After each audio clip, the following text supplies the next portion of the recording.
Alex and Sarah had grown tired of the relentless rhythm of the city. Their once vibrant marriage had dimmed under the fluorescent lights of offices and late-night commutes. So when they stumbled across an old cabin for sale deep within the Appalachian woods, it felt like fate. "We need this," Sarah had said, clutching Alex's hand as they looked at the online listing. The cabin was isolated, surrounded by miles of untouched forest. It was perfect. They arrived in early autumn.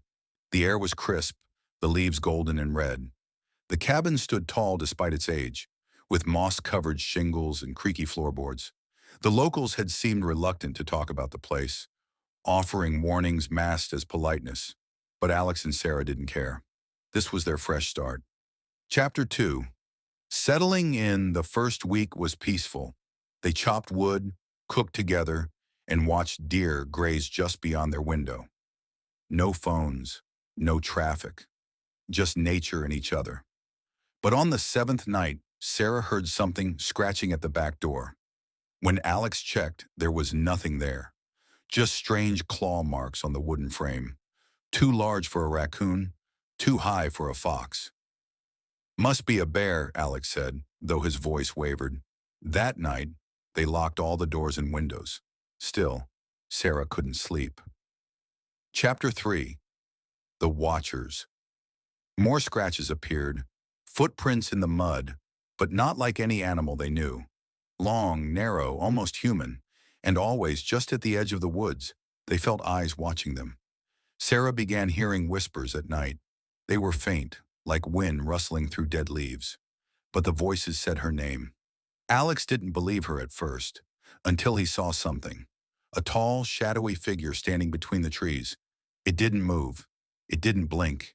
It just stood there watching. Chapter 4. The History.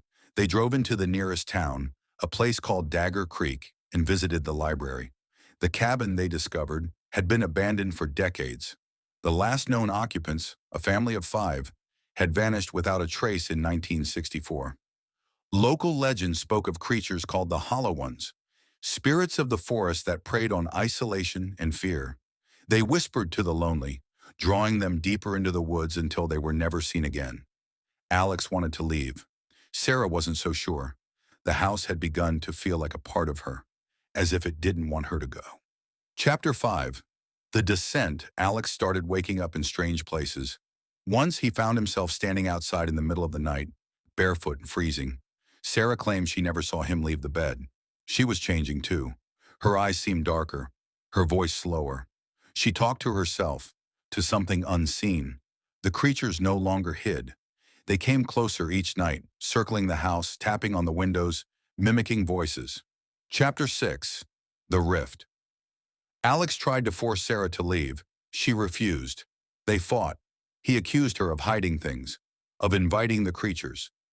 That night, Sarah disappeared. He searched the forest for hours, screaming her name. Eventually, he found her near the river, speaking in a language he couldn't understand, surrounded by the Hollow Ones. They didn't touch him. They only watched. Chapter 7. The Return. He dragged her back to the house. She was silent. For days she lay in bed, staring at the ceiling. The house groaned louder now, as if it were alive. Then Sarah smiled. "They showed me everything," she whispered. Alex didn't know what that meant, but he knew they couldn't stay. Chapter 8. The Escape Plan. He packed their things. The truck wouldn't start. The power was gone. The roads, once gravel, were now overgrown and swallowed by the forest. At night, the creatures came inside. Chapter 9. The Final Night. Alex built a fire. He armed himself with a hatchet. Sarah stood in the doorway, whispering to the dark. "They want you now," she said. "They said you're ready." The Hollow Ones stepped into the light, tall, faceless, with limbs too long and movements too smooth. They spoke without mouths, thought without sound. Alex fought. But how do you kill what was never alive?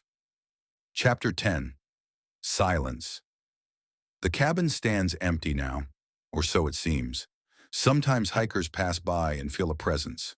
Some say they hear a woman humming. Others see a man watching from the attic window. The forest is quiet, but if you stay too long, you'll hear the whispers. And once you hear them, they never stop. end.